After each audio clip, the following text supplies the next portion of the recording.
Is a reunion brewing in Miami? Could Christian Wilkins actually return to the Dolphins? The star defensive tackle remains unsigned, and with the way Miami's defense has been collapsing, this question is becoming more real by the day. But before we dive deeper, don't forget to subscribe to the channel, hit that like button, share this video with your friends, and tap the bell icon so you never miss an update on your Miami Dolphins. Now, let's get back to the issue that has Dolphins fans worried. Through the first 4 weeks of the season, Miami's run defense hasn't just been bad, it's been a disaster. Statistically, you could argue it's the worst in the entire league. At best, it ranks near the very bottom, sitting in the bottom 3 to bottom 5 across almost every category that matters. The raw numbers tell the ugly truth.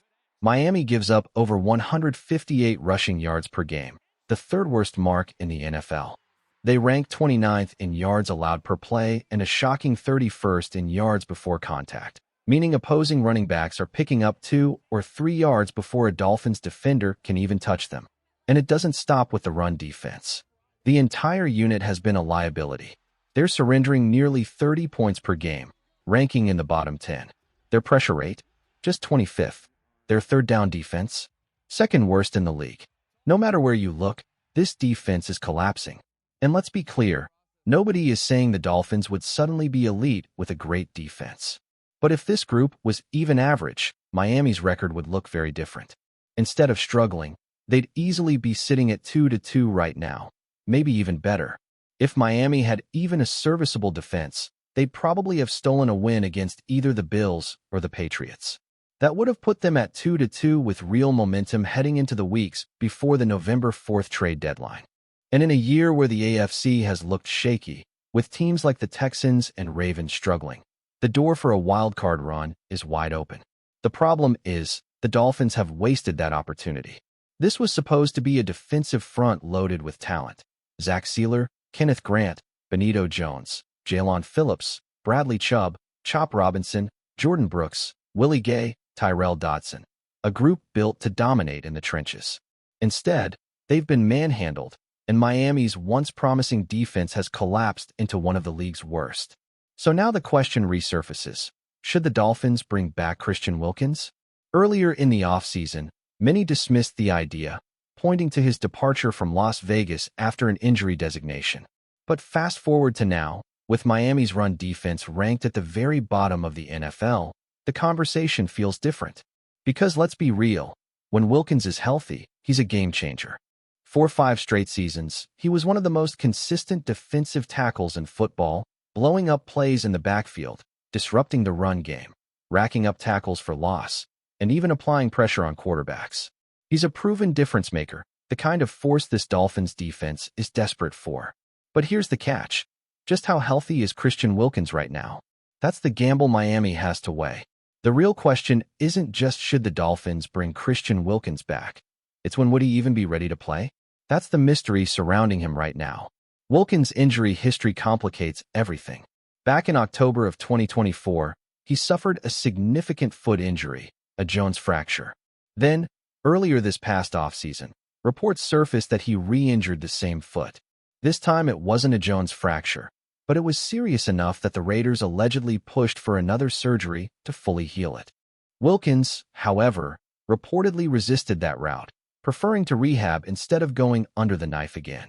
That decision, along with whispers of locker room tension, led to his release. So where does that leave him? If everything has gone well with his recovery, the most optimistic projection would place Wilkins back on the field around Week 12, mid-November.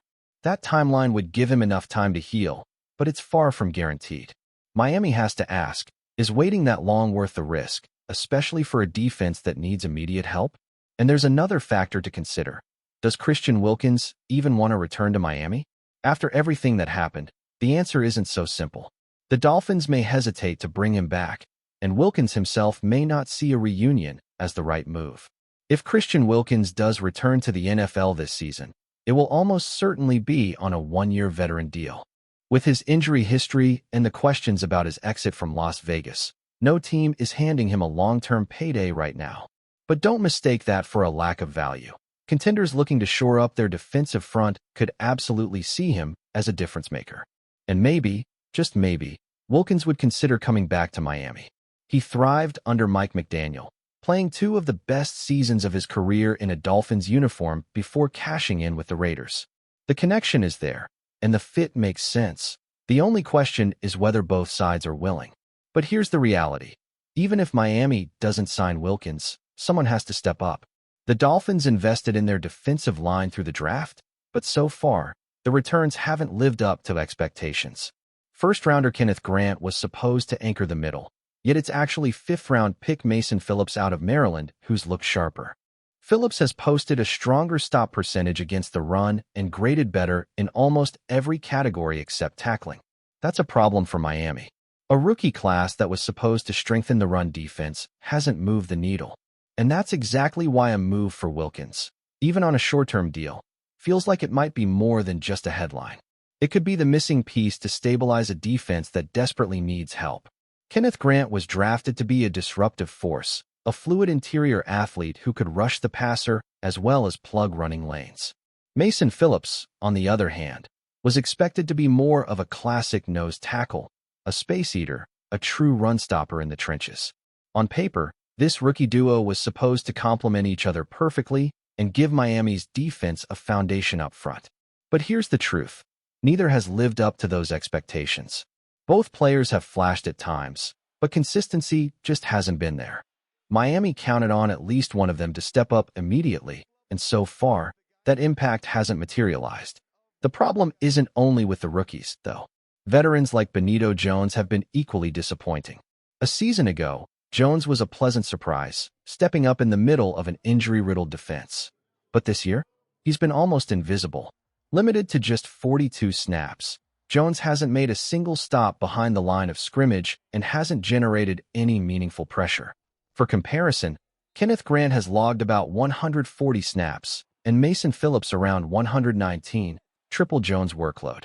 And while both rookies have struggled, the Dolphins coaching staff clearly sees them as better options than Jones, who has simply failed to produce.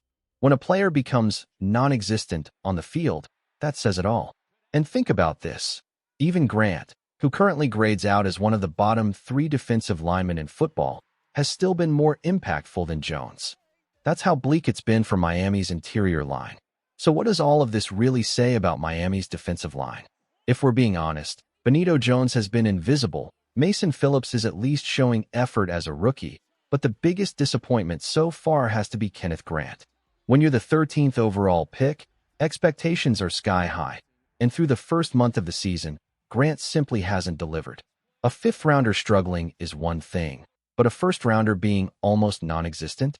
That stings. And this brings us back to the central question. Should the Dolphins reunite with Christian Wilkins? There's no denying what he brings to the field. Dominance against the run, leadership in the locker room, and the ability to mentor Miami's young defensive linemen. Adding him back into this defense could instantly raise the floor and give this team a fighting chance down the stretch. But here's the reality. It's unlikely. General Manager Chris Grier has shown he's willing to let the young guys learn through their mistakes, even if it costs the Dolphins in the short term. And that means one of these rookies, or even a struggling veteran, has to step up. If Wilkins isn't walking through that door, the pressure is on this group to deliver, or Miami's season could unravel fast. That's the truth Dolphins fans don't want to hear, but need to.